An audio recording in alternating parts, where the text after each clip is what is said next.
Welcome. Today we're going to be talking about how to set up a sales campaign within Ensbale. So the sales campaigns are primarily designed for new logo acquisitions, although they could be used for customer, upselling, but that would be more customer intent data. So today we're going to be talking about how to go after new prospects. So to start out, I'm going to click on Sales Intent Data, and that's going to take us to our campaign designer. Now, if you ever get stuck here, just feel free to reach out to any of our team members. You can chat or email us, and we'll be able to help you design this effectively. There's a lot more that can be done, and so sometimes if you don't see what you're looking for, or if you need a custom campaign, usually we can put something together for you. So feel free to reach out to us with any type of inquiry related to custom campaigns.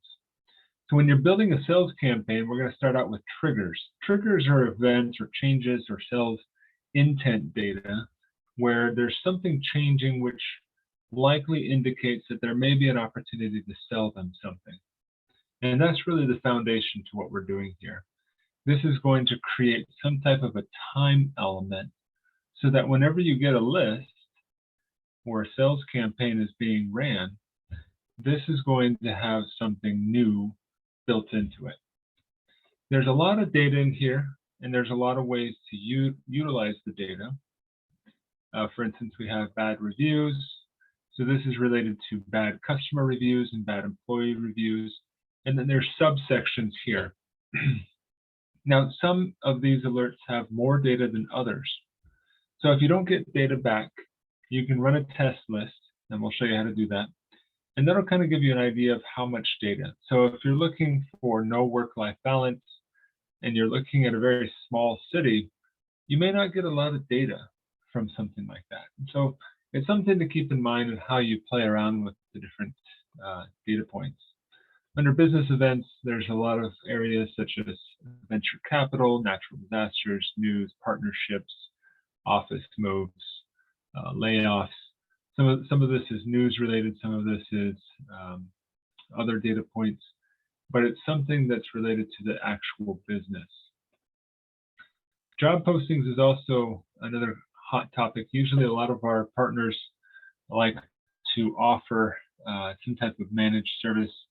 And so this is an area where they can identify clients or prospects or LinkedIn connections that are hiring somewhere that they can actually help them with. Under software, there's two categories. You don't have to use both, but essentially these are the most popular ones. We have 40,000 different softwares that we track. So if you don't see your preferred software in this list, just let us know. So essentially what this would do is it would show you a list of all the new Gmail companies that have just added Gmail as their email software in the last 24 hours or last 72 hours, depending on what type of list that you generate. Now, if you want to go a little bit further, we can exclude companies who don't have email security, for instance. And so that will add that as a variable in the list. We can also look at technology events. So this is a lot of server-based information. So let's say the website all of a sudden gets a spike in traffic, or we see a subnet expansion, their server is down. There's also phone issues. This is related to customer feedback based off of public reviews. Company is blacklisted. So these would be all events that have happened recently. Another interesting element is website visitors. If you have a tracking pixel set up on your website with Ensbale, we can connect that to this data. And so what this does is it allows us to build a custom list and sales campaign related to the companies that are hitting your website. And this is only for the companies that we can identify. This is done based off of their IP address. So we take the public IP address and try to see if we can match that with a company with company information. Now, the remaining tabs allow you to customize this further.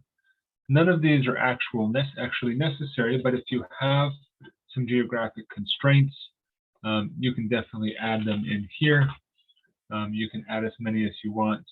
But again, you want to keep in mind that this needs to be relevant. So we could also look at by addresses. So some companies use this for existing addresses. So if they have clients with multi-tenant buildings, they can track the neighbors in those buildings, or if they work with fiber locations, you can track the specific buildings based off of addresses, area codes. There's a lot of different filters here. There's more than 1,000 different filters related to geography that we can layer on top of this. So again, if you need something else, let us know. Business filters, again, if you are only interested in banking or specific company size, revenue, if you want to go further, you can select companies who only have low customer satisfaction scores or high customer satisfaction scores. If you're only looking for multi-tenant locations, if you want to look out by zip code, all of these are essentially filters, which would tie back to these two original tabs. So if you want to talk to website visitors that are in the banking industry, then that would essentially be what you're doing here. If you leave it blank, then it's just going to give you all the data that we can pull out. You can also find individuals based off of their executive level, finance, information technology. There are some additional filters. So let's say you're looking for individuals who have an MBA or went to BYU for school. What this is going to do is, if you want to know everybody that's on your website that's attended BYU based off of their contact information, that would filter in through the list. Now, the last tab is where you can finalize everything. And this is where you can just simply build a list and say, look, I just need a list of contacts that have this data. I need to run a campaign. Just send me this list. Or if you're looking to run this weekly and say, this is my weekly cadence, I just need you to build me a fresh list of prospects that have experienced the change that's relevant to my business. So you can set up daily, weekly, monthly. If you need a different time interval outside of these, just let us know and we can set that up for you. Now you'll notice here there's a button here that says send LinkedIn connection request via DuckSoup. If you're not familiar with DuckSoup, you can click here and we'll walk you through it. DuckSoup is a third-party LinkedIn integration. And what this does is anyone that shows up on these lists that you're creating would essentially get a LinkedIn invite from you if you have the DuckSoup app. At the end, you'll hit go. And what will happen is a spreadsheet will be sent to you. If it's daily, it'll come in every day. If it's a one-time, it'll just come in that one time. But you'll basically get an Excel spreadsheet attachment, and it'll have the basic information on the companies, such as far as industry, employees, revenue, zip, the title information, email information for contacts, LinkedIn profile data. And then this one was related to website visits. And so this is identifying who was visiting where and just the company information. So every list will be a little bit different based on what you're asking for. But this is the idea, is that this will show up in your inbox on a daily, monthly, weekly basis, or a one-time basis, depending on what you ask for. Now, if you do set up ongoing campaigns, if you need to modify it, turn it off, you would just need to go to your portal, which again is portal.ensbale.com. Go ahead and log in. And on the left-hand side, you'll see a section called Sales Campaigns. And so what this does is you can see the campaigns. This one will run every Friday since it's a weekly one. This is one running daily. And if you want to just get rid of it and start over, you would just hit delete and you're good to go. So that's how to set up a sales campaign. Again, you go to sales intent data, work through the filters to create something that's custom. You can run some test lists to kind of see what type of data am I getting back? Is this what I want?